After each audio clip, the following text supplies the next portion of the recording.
ये यश कुमार मिश्रा है, ये खेसारी जी के बारे में ये कहते हैं।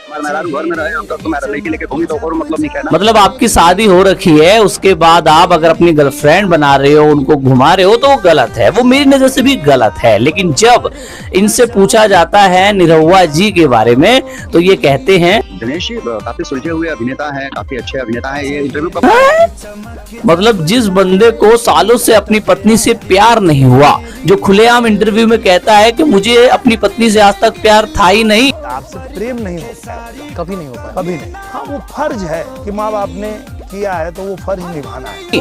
वो बड़ा सुलझा हुआ इंसान है।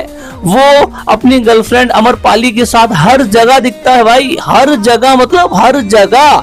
मुझे लगता है दोनों एक साथ ही बाथरूम जाते हैं। और उसके हिसाब से खेसारी लाल यादव जी, जिनकी एक ही पत्नी है, जिनके बाहर अफेयर रहे होंगे, वो गलत है। लेकिन आप अगर निरहुआ हैं और आपकी शादी हो रखी है, आप अपनी बीवी से प्यार नहीं करते, भले ही आप अपनी गर्लफ्रेंड के साथ हर जगह घूम रहे हैं, तो वो बड़े सुलझे हुए इंसान है।